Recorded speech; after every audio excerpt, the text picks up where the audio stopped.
আসসালামু আলাইকুম। আপনারা যে যেখান থেকে আমাদের আজকের এই ভিডিওটি দেখছেন, সবাইকে ট্রাস্ট সাইলস এন্ড কনসালটেন্সির পক্ষ থেকে অভিনন্দন। আজকে টাস্ক ওয়ান নিয়ে কথা বলছি এবং আমার সাথে আছেন ম্যাম। সো এই হচ্ছে আমাদের টাস্ক ওয়ানের 14 নম্বর ক্লাস থেকে আপনি দেখলে হচ্ছে task one, writing task one. আচ্ছা, এটা হচ্ছে, এটাকে বলা হয় যে উপরে লেখা আছে যে গ্রাফ। তো প্রশ্ন আসতে পারে এটা কোন ধরনের গ্রাফ। এটা হচ্ছে লাইন গ্রাফ। সো লাইন গ্রাফে আমাদের লাইন গ্রাফটা আমরা পুরোপুরি দেখি, এটা হচ্ছে আরেকটা লাইন গ্রাফ। এবং শেষে আমরা একটা ফরম্যাট রেখেছি, ফরম্যাটের লাইন গ্রাফ। এই তিনটি বা লাইন গ্রাফ একটি ক্লাসের মধ্যে দেয়া আছে। সো পরে যদি আমরা যাই নেক্সট, কি নেক্সট হচ্ছে আপনার পাই চার্ট। পাই চার্টের দেন পাই চার্ট আছে, তিনটি পাই চার্ট দেয়া।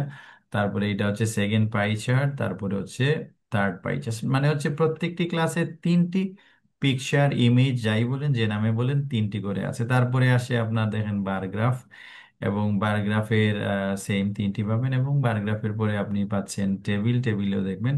তাহলে আমরা পাচ্ছি চারটি টাইপ। আর পরে হচ্ছে একটা ডায়াগ্রাম আছে, ডায়াগ্রাম অনেক সময় আবার প্রসেস ফ্লো চার্ট বা প্রসেস ডায়াগ্রাম থাকে। তার মানে মোরলেস আমরা দেখবেন 5 থেকে 6টি আইটেম নিয়ে আমরা টাস্ক ওয়ানে কাজ করি। এবং আমি চেষ্টা করব যে সবগুলো আইটেম এক, অভিন্ন। এবং এটা যদি বুঝাতে পারি তাহলে আমার একটা ক্লাসেই দেখা যাবে আপনাকে আমার যেটা বলার বা যেটা বোঝানোর সেটা হয়ে যাবে। এইটা আপনাকে একটু দায়িত্ব নিয়ে এইটা এটা ম্যানেজ করতে হবে। লিসনিং চলে আসছে। তো আমাদের ফার্স্ট কাজ হচ্ছে লিসনিং এর লাইন গ্রাফ। এক্সাম যেহেতু আমরা প্রথমে রেখেছি মানে লাইন গ্রাফ বেশি আসে। সো লাইন গ্রাফে আমাদের টাস্ক ওয়ানের কাজ হচ্ছে 150 ওয়ার্ড আমরা লিখে, আমরা যে কোনো মূল্যে 150 ওয়ার্ড লিখবো। এবং সেখানে যদি ধরেন কোনো কারণে আমি বলবেন যে ভাইয়া আমি তো আসলে নিজে থেকে খুব ভালো লিখতে পারছি না, প্রবলেম আছে, সরি টু সে, সমস্যা নাই, আমরা এটা টেমপ্লেট বা ফরম্যাটিং করে দেবো। এই হচ্ছে আমরা একটা লাইন গ্রাফ নিয়ে কথা বলি প্রথমে। তার হচ্ছে এই অংশটা হচ্ছে কোয়েশ্চেন। এবং রাইটিং টাস্ক ওয়ানে মার্কস কত থাকে? তো 0.33, মানে স্কোর হচ্ছে স্কোর 3। আমি একটু কোয়েশ্চেন পড়ে নেই। You should spend about 20 minutes on this task. তার মানে হচ্ছে এটার জন্য কত মিনিট দেওয়া হলো? 20 মিনিটস। হ্যাঁ, আপনি এই অংশটা পড়ে নিতে পারেন, এই অংশটা, এটা হচ্ছে কোয়েশ্চেন। কোয়েশ্চেনটা পড়ে নেন তো, the graph. The graph below gives information about changes in the birth and death rates in New Zealand between 1901 and 2101. Alright, প্রায় 200 বছর, মানে এখানে পাস্ট আছে, প্রেজেন্ট আছে, ফিউচার আছে। তো এটা গ্রাফ যেখানে হচ্ছে বার্থ এবং ডেথ রেট, দেশের নাম হচ্ছে নিউজিল্যান্ড, তার ব্যাপারে 200 বছরের এটা গ্রাফ আছে। এগুলো সব কোয়েশ্চেন এজ ইউজুয়াল থাকবে। কি লেখা আছে? সামারাইজ দি ইনফরমেশন, ইনফরমেশন সংক্ষিপ্ত করবেন, সিলেক্ট, রিপোর্ট করবেন, প্রধান ফিচারগুলো, মেক কম্প্যারিজন ওয়্যার রিলেভেন্ট, যেখানে প্রাসঙ্গিক সেখানে আপনি কম্পারিজন করবেন। এবং you should write at least 150 words, এবং আপনার 150 ওয়ার্ড লিখবেন। এই হচ্ছে আমাদের graph birth and death rate in New Zealand. এবং নিউজিল্যান্ডে আমরা দেখবো শুরু হয়েছে দেন 1901 আর শেষ হয়েছে 2101, যেটা হচ্ছে উপরে আছে ডেথ রেট আর এখানে হচ্ছে বার্থ রেট। আমার মনে হয় বিষয়টা দেখতে পাচ্ছেন। সো তাহলে আমরা বার্থ রেট, ডেথ রেট আছে এই পুরো গ্রাফে দেখলাম। এবং এখন প্রশ্ন আসতে পারে বার্থ রেট, এখানে দেখেন 3টা 0 দেখতে পাচ্ছেন কিনা, না 30? জি, হ্যাঁ, এই 30 মানে হচ্ছে 10-এর সাথে 3টা 0 লাগালে 10,000 হয়ে যাবে, মানে হচ্ছে ফিগারটা হবে 10,000। তো এখানে 10 থেকে 0 মানে 10 to 0, এখানে 0 মানে হচ্ছে এখানে 10-এর নিচে, তাহলে আমরা সেটা 9,000, 8,000 যেটা বলার বলি। এবং এটা শুরু হয়েছে আপনার 20,000, এখানে কালার দেওয়া আছে। বার্থ রেট শুরু হয়েছে 20,000, ডেথ রেট শুরু হয়েছে আপনার ধরেন অ্যারাউন্ড 10,000। শেষের দিকে কার অবস্থা ভালো, ডেথ রেট না birth rate? death rate. Death rate বেড়ে গেছে, এবং সেটা সময়ের শেষে শেষে একটা সময় দেখা যাচ্ছে ডেথ রেট আপনার উপরে চলে আসছে। এই হচ্ছে এটা মডেল আনসার। আমাদের কিন্তু এক্সামে থাকবে এই অংশটা আর হচ্ছে এই চারটি। বাট এই যে স্যাম্পল আনসার বা মডেল আনসার যাই বলি, এই অংশটা আমরা বোঝানোর জন্য বা এটা দেই যে এইভাবে এইভাবে পড়তে হয়। তাহলে এই হচ্ছে আমাদের মানে এক্সামের কোয়েশ্চেন পেপারে এই অংশ পর্যন্ত থাকবে, এই চার্ট পর্যন্ত। ঠিক আছে বিষয়টি? আচ্ছা, এখন জি, আমরা আনসার পড়ে আরেকটি কোয়েশ্চেন দেখেন। এইখানে আমরা আরেকটি এইটা থেকে ফরম্যাটেডটা দেখে নিই, আমাদের জন্য সহজ হবে। সেকেন্ডটা হোমওয়ার্ক থাকবে এটা। এটা দেন কি লেখা আছে? ইস্যু সেভেন বা 20 মিনিটস অন দিস টাস্ক আছে। তারপরে তো the graph below shows. the graph below shows the popularity of different fast foods in Britain and the trends in their consumption. Write a report for a university lecturer describing the information shown below. আচ্ছা, তারপরে আছে write a report, university lecture আছে। তাহলে graph below shows করছে popularity of different fast food in Britain. ব্রিটেনের বিভিন্ন ধরনের যে ফাস্ট ফুড আছে সেটার জনপ্রিয়তা নিয়ে আসলে কি করছে, গ্রাফ তুলে ধরার চেষ্টা করছে। এবং ট্রেন্ডস ইন দিয়ার কনজাম্পশন, এবং সেটা কি পরিমাণ আসলে বুক করে বা খায় সেটা নিয়ে আসলে কথা বলা হচ্ছে। এই হচ্ছে আমার মনে হয় আপনার ইয়েটা, কি বলবো, কোয়েশ্চেনটি, এবং তার উপর আপনি এটা রিপোর্ট সামারাইজ 150 ওয়ার্ড লিখবেন, এই হচ্ছে। এখানে দেখেন আছে চারটি আছে, এখানে তিনটি আছে, এটা হচ্ছে আপনার হামবার্গার, একটা আছে আপনার ফিশ চিপস, একটা হচ্ছে আপনার পিৎজা। এটা আমরা একটু পরে দেখার চেষ্টা করবো। আচ্ছা, এখন যেটা হচ্ছে, তাহলে কোনটা দিয়ে এইটা দিয়ে শুরু করি, এটা ইজি ফরম্যাটিং।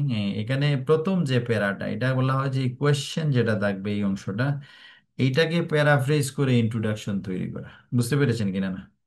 মানে কোয়েশ্চেনটাকে প্যারাফ্রেজ মানে হচ্ছে কোয়েশ্চেনটাকে নিজের মতো করে একটু ঘুরিয়ে, বা সে ল্যাঙ্গুয়েজে হতে পারে প্যারাফ্রেজ, আবার হতে পারে প্যারা পিএইচ এ এস প্যারাফ্রেজ করা। তার মানে এটা আপনি মানে ল্যাঙ্গুয়েজের দিক থেকে চেঞ্জ করতে পারেন, অথবা আপনি যদি পুরোটা চেঞ্জ করে মিনিং সেম রেখে লিখলেন, অথবা দেখা যাবে সেখানে কিছু সিনোনিম টিনোনিম চেঞ্জ করে লিখতে পারেন। আচ্ছা, আমরা ইন্ট্রোটা একটু পড়ি তো, কি এখানে দেখবেন সেম রেখেছি টেমপ্লেট, তো এই জন্য আমি খুব চেঞ্জ করিনি।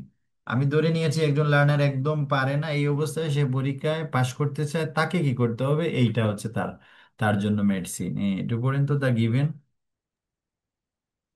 The given graph shows the changes in the demand for hamburgers, fish and chips, and pizza from 1970 to 1990. It's আচ্ছা, এই immediately পর্যন্ত apparent একটু that আমি বলি, এই পর্যন্ত আমরা কোয়েশ্চেনকে প্যারাফ্রেজ করেছি।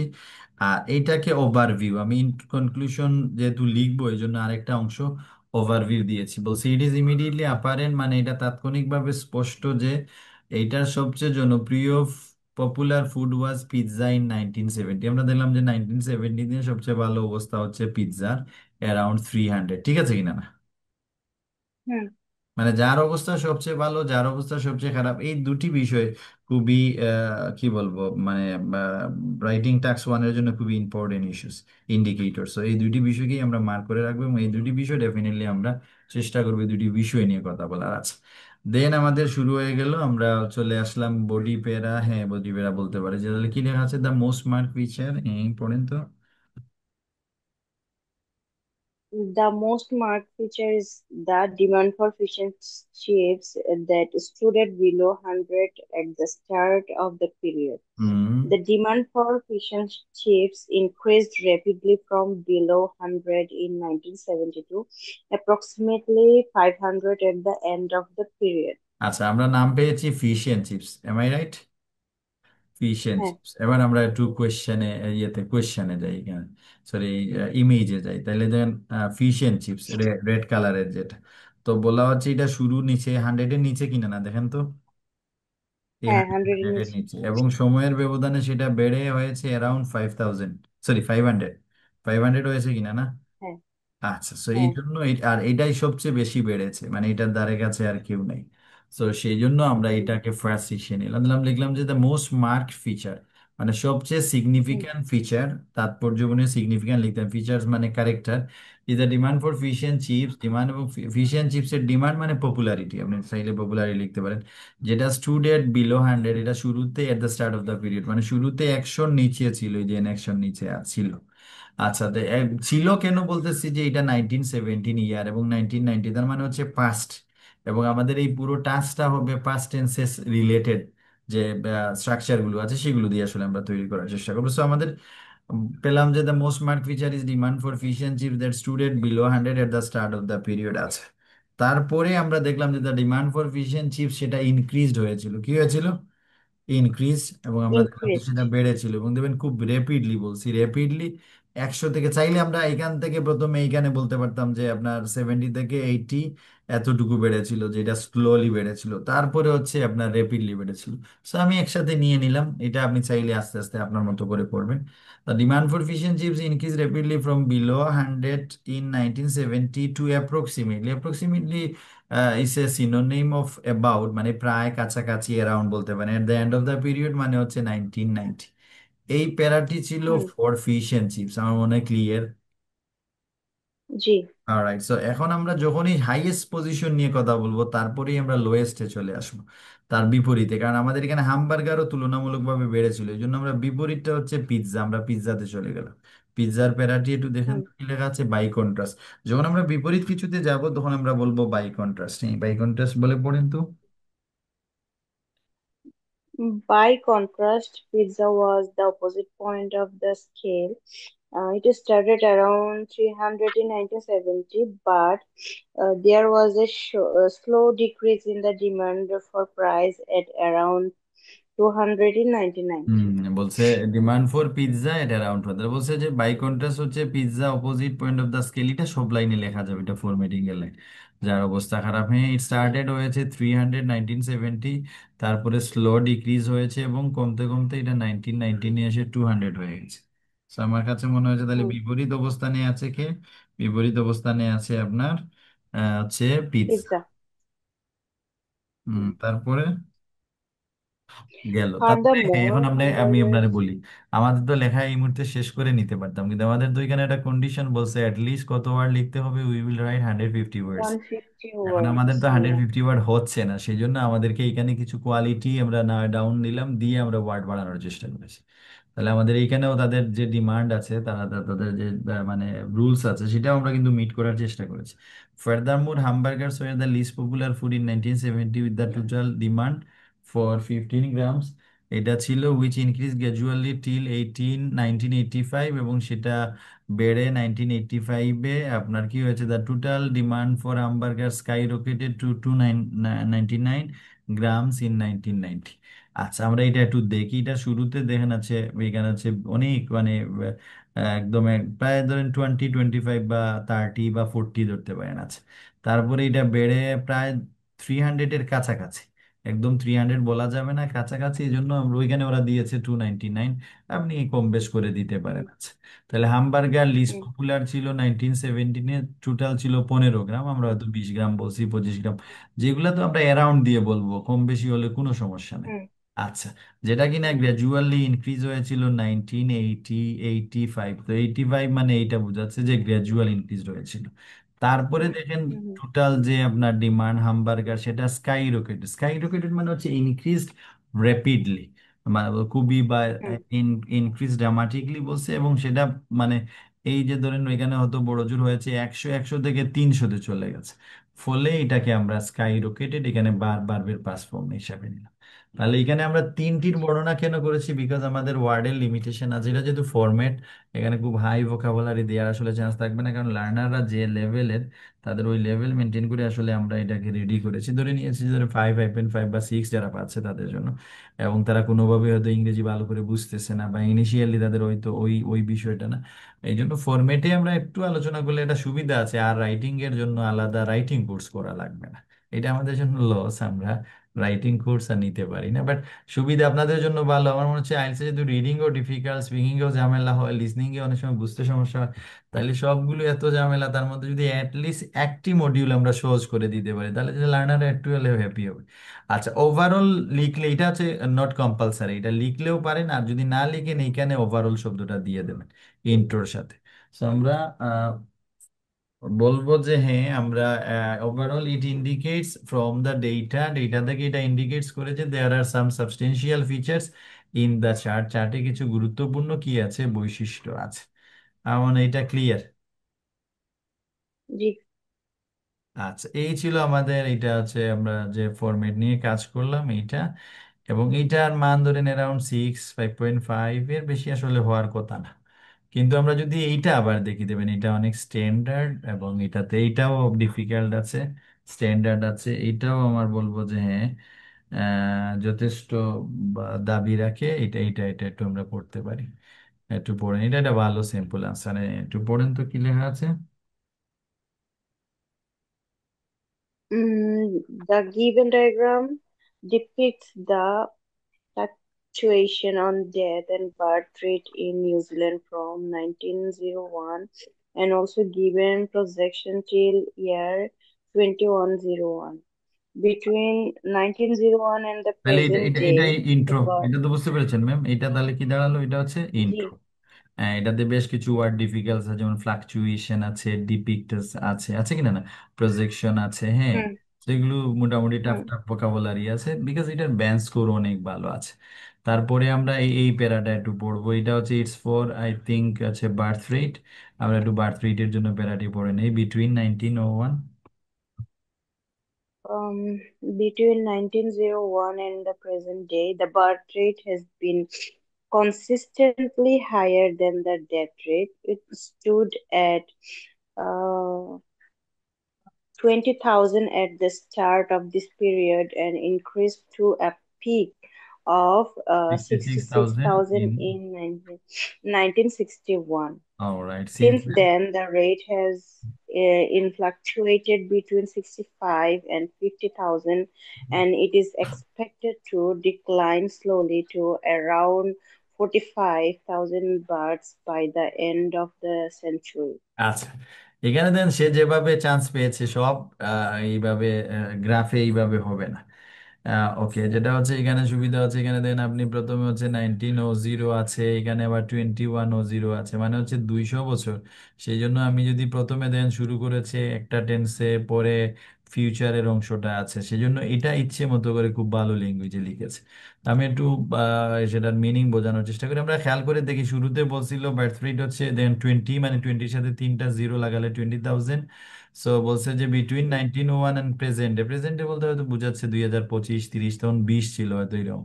যে বলছে যে হ্যাঁ, the birth rate has been consistently higher than the death rate. তো বলছে যে তখন বার্থ রেটটা আসলে হাইয়ার ছিল কনসিস্টেন্টলি, এটা ওকে। আর শুরু হয়েছিল student 20,000 at the start of the period, শুরুতে 20,000, আমি যেটা বলছিলাম। তাহলে আমরা 20,000 দিয়ে শুরু করলাম, অ্যান্ড দেন হচ্ছে আপনার increase to peak of 66,000 in 1961। 61-এ সে ধরে নিয়েছে এখানে লামসাম 60 এবং 70-র মাঝামাঝি। তো 65 দিতে পারে, সে দিয়েছে 66,000। এটা কত সাল, ইয়ার হচ্ছে 1961। আচ্ছা, তাহলে এখানে দেন ভার্বের পাস্ট ফর্ম সে ইউজ করেছে, পাস্ট টেন্স। এখানে দেখেন সে প্রেজেন্ট পারফেক্ট টেন্স ইউজ করেছে, হ্যাজ বিন। তো সবগুলো টেন্সের দেবেন ব্যবহার আছে এখানে। আচ্ছা, দেন বলছে যে দ্য রেট হ্যাজ ফ্লাকচুয়েটেড। তারপরে এটাও প্রেজেন্ট পারফেক্ট, তারপরে রেটটা ফ্লাকচুয়েট করতে শুরু করেছে, মানে হচ্ছে এই যে ফ্লাকচুয়েশন আছে, উপর নিচ এগুলো আচ্ছা করে। এবং সে বলছে যে Mm, 65 থেকে 50-র মধ্যে আপনার ফ্লাকচুয়েশন করেছে, এই পর্যন্ত বলছে। তারপরে সে ভবিষ্যতে চলে গেছে, বলছে it is expected to decline, এবং আশা করছে যে একটা সময় দিয়ে এদিকে ডিক্লাইন হয়ে যাচ্ছে। তো বলছে যে সেটা ডিক্লাইন হবে স্লোলি এবং around 45,000 birth rate at the end of the century, এবং সেঞ্চুরি শেষের দিকে সে 45-এ এই ইয়েটা গ্রাফটা চলে আসবে। শুরু হয়েছিল দেন 20,000, বেড়ে হয়েছিল 66,000, আবার মাঝখানে ফ্লাকচুয়েট করেছিল 65 থেকে 50,000, এন্ড এন্ডিং হয়েছে 45,000। আমার মনে হয় বিষয়টি ক্লিয়ার। জি, আচ্ছা, এটা কাকে নিয়ে আমরা আলোচনা করলাম? আমরা আলোচনা করলাম আমরা হচ্ছে বার্থ রেট। এটা এখন বার্থ বিপরীতে রেট। যখন আমরা আলোচনা করছি বাই কন্ট্রাস্ট, তখন কি হয়ে যাবে, ডেথ রেট। আমি একটু পড়ে নিই। In contrast death rate started below 10,000, এটা হচ্ছে ওই যে 10,000 এর নিচে শুরু হয়েছিল, এন্ড দেন হচ্ছে increase steadily until the present time. This increase expected to be more rapid হবে 21 থেকে 51, when the rate will probably level off at around 60,000 হয়ে যাবে, বিফোর ড্রপিং স্লাইটলি ইন 21 ও ওকে 01। তার মানে এই হচ্ছে আপনার বিপরীতে যে প্যারাটা, তার এই অবস্থা এখানে গেল। তারপরে সেখানে কনক্লুশন দিয়েছে, বাট কনক্লুশন অনেক আনসারে থাকবে না। ওভারঅল দিস অপোজিং ট্রেন্ড, মানে সে বলছে যে এটা একটা আরেকটার বিপরীতমুখী ট্রেন্ড প্রবণতা, মিন যে the death rate will probably overtake the birth rate in around 2041, and the large gap between the two levels will be reverse হয়ে যাবে in the latter part of the century. এখানে দেখেন বার্থ রেট ভালো ছিল, death rate লো ছিল, এখানে দেখা গেছে আবার ডেথ রেট বেড়ে গেছে, বার্থ রেট লো হয়ে গেছে। এই হচ্ছে আমাদের টাস্ক ওয়ানের আজকের আলোচনা। এখন আপনি আপনার ইচ্ছে মতো আমাকে প্রশ্ন করেন, আমি আপনার প্রশ্নের আলোকে কিছু কথা বলবো।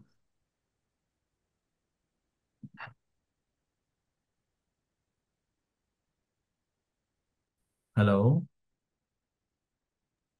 জি ভাইয়া। জি জি জি, প্রশ্ন করেন। কি কি প্রশ্ন? আমাদের যে কোনো মূল্যে 150 ওয়ার্ড লিখতে আহ, হবে, হ্যাঁ। এবং চার্ট আসলে কি টাইপের সেটা নিয়ে, আচ্ছা চার্ট যে বিভিন্ন টাইপের হলে সমস্যা হবে না সেটা নিয়ে আমি নেক্সট ক্লাসে দেখাবো, যে চার্ট যে কোনো ধরনের হোক সমস্যা নাই। আপনার প্রথমত হচ্ছে কোয়েশ্চেনটা ভালো করে বুঝে প্ল্যান করে আসলে লিখা। যদি আপাতত এই আচ্ছা, আমরা হচ্ছে কোন টেন্স টেন্সটা কিভাবে ডিসাইড করব যে টেন্স তো আপনি কখন? মেনশন মেনশন যেমন করে, আমি এই দেখেন, প্রেজেন্ট। এই দেখেন এখানে মেনশন করা আছে 1967 to 2007, তার মানে এটা বেসড অন পাস্ট টেন্স। কিছু জায়গায় স্টার্টিং সেন্টেন্স আবার প্রেজেন্ট টেন্স হবে, দ্য গ্রাফ ইলাস্ট্রেটস, এই জায়গায় প্রেজেন্ট টেন্স হয়। আপনি যদি এইটা চার্ট দেখেন, কি লেখা আছে দেখেন তো, লেখা আছে আপনার চার্টে দেয়া আছে আপনার হচ্ছে 1970 থেকে 1990। শুধুমাত্র এই শোজটা হবে প্রেজেন্ট টেন্সে যেহেতু কোয়েশ্চেনের, আর বাকি সবগুলো হবে দেবেন ম্যাক্সিমাম হবে পাস্ট টেন্স। ওইখানে তিনটা টেন্স ছিল বিদায় সব টেন্সে প্রেজেন্ট পারফেক্টও লিখতে পেরেছে। Normally task one based on past simple tense.